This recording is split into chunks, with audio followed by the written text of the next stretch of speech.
우리 주변에서 일어난 사건, 사고의 뒷이야기 자세히 풀어보는 사건팀장 시간입니다. 성룡이 팀장, 오늘은 어떤 사건 가지고 왔습니까? 네, 지난해 코로나 확산 이후 이어지고 있는 주식 투자 열풍. 최근 주식 거래 활동 계좌 수가 5천만 개를 넘어서는 등 처음 주식 거래에 뛰어든 이른바 주린이들도 크게 늘었습니다. 네. 하지만 이런 열풍 뒤에는 어두운 이면이 있기 마련이겠죠. 정확한 정보나 분석 없이 투자에 나섰다가 이 큰 돈을 잃고 끙끙 앓고 있는 분들도 적지 않습니다. 오늘은 이런 투자 심리를 부추겨 이 자신이 투자한 주식 가격을 끌어올리기 위해 무려 이 40만 회나 허위 주문을 넣어서 이 큰 돈을 챙긴 남성과 이 남성에 대한 법원의 판단을 이야기해 보려고 합니다. 예, 40만 회나 허위 주문을 넣었다. 이런 행위를 우리가 주가 조작이라고 하잖아요. 네. 범행 횟수를 보면 주식 규모도 상당해 보이는데 이 사건 좀 더 자세히 알아볼까요? 네, 이 40대인 김모 씨는 지난 2005년부터 이 8년여 동안 증권회사에서 일을 했습니다. 법인과 개인을 대상으로 금융상품을 판매하는 업무를 담당했는데요. 2016년부터는 이 치매 치료제와 관련된 한 회사의 주식을 본격적으로 사들이기 시작했습니다. 그러다 욕심이 생겼던 김 씨는 이 자신이 산 주식의 주가를 조작해 시세 차익을 얻으려는 마음을 먹게 됐습니다. 예. 2016년 4월 이 대전 동구에 있는 자택에 아예 사무실을 차려놓고 이 4개의 증권 계좌를 이용해서 이 집중적인 주가 조작을 벌이기 시작했습니다. 예, 이 주식이라는 게 보통 많은 사람들이 사고 팔아야 이 시세가 움직이는 건데 한 사람이 주가를 조작한다는 게 가능합니까? 네, 가능했습니다. 앞서 김 씨가 오랜 시간 증권회사에서 근무한 경력이 있었다고 말씀을 드렸죠. 네. 주가가 어떻게 움직이는지 또 어떻게 하면 움직일 수 있는지 잘 알고 있었습니다.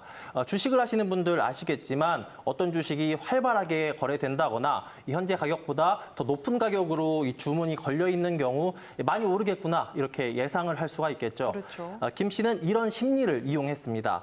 먼저 이 39만여 회에 걸쳐 74만 주를 이 현재 가격보다 이 높게 매수하는 주문을 넣었습니다. 또 이 허수 매수 주문, 그러니까 이 체결될 가능성이 없을 정도로 이 높은 가격으로 주문을 넣었다가 취소하는 매수 주문을 이 1,100회에 걸쳐서 600만 주나 넣었습니다. 예. 이 밖에 이 호가 공백 메우기 주문, 이 시종가 관여 주문, 이런 일반인은 잘 알지 못하는 다양한 방식으로 이 모두 40만 회, 이 700만 주나 주문을 넣었는데요. 일반 투자자들에게 잘못된 판단을 유도할 수 있기 때문에 모두 증권거래법에서 이 금지하고 있는 행위들입니다. 예, 수법이 아주 다양했네요. 말씀하신 그런 주가 조작 행위로 실제 주가가 얼마나 올랐는지 궁금한데요. 네, 이 김 씨가 혼자 여러 방식으로 넣은 주문이 10만, 100만 단위였다고 말씀을 드렸죠. 네. 실제 주식시장에서 이 큰 가격 변동을 일으켰습니다. 김 씨가 주가 조작을 시작했을 때 해당 주식은 한 주에 이 4,400원대였습니다. 김 씨는 석 달 동안 이 집중적인 주가 조작을 벌였는데요. 이 불과 석 달 만에 이 주식이 한 주에 6,500원대까지 올라갔습니다. 예. 이 기간 이 최적 주가와 최고 주가를 비교한 이 주가 변동폭은 이 73.2%에 달했습니다. 보통 단기 투자의 경우 10% 변동이 생기면 익절 또는 손절 시점이라고들 말을 하는데 네네. 이 주가가 엄청나게 치솟은 겁니다. 그러나 이런 비정상적인 움직임을 금융당국이나 수사기관이 가만둘 리가 없었겠죠. 그렇죠. 김 씨는 검찰은 이 김 씨가 주가 조작으로 이 5억 원의 부당이득을 챙겼다며 자본시장과 금융투자 업에 관한 법률 위반 혐의로 재판에 넘겼습니다. 네, 결국은 이 김 씨의 이런 행위로 많은 개인 투자자들이 피해를 입을 수밖에 없었을 텐데 이 남성이 법정에서는 뭐라고 했습니까? 네, 이 김 씨는 법정에서 무죄를 주장했습니다. 주가를 조작한 석 달 동안 실제로 주가가 오른 데는 이 자신의 행위와 무관한 외부적인 요인도 있었다는 겁니다. 이를테면 해당 주식이 공시 당일에 이 29%가 오르는 등 상한가를 기록했고 이 특허 취득 등 관련 언론 보도에 따라서 몇 차례 주가가 급등하기도 했기 때문에 이 공소 사실에 적시된 5억 원 전부를 이 부당이득으로 볼 수는 없다는 거고요. 또 자신의 주가 조작이 실제 주가에 영향을 미쳤다는 것이 입증되지도 않았기 때문에 이 무죄라는 주장을 폈습니다.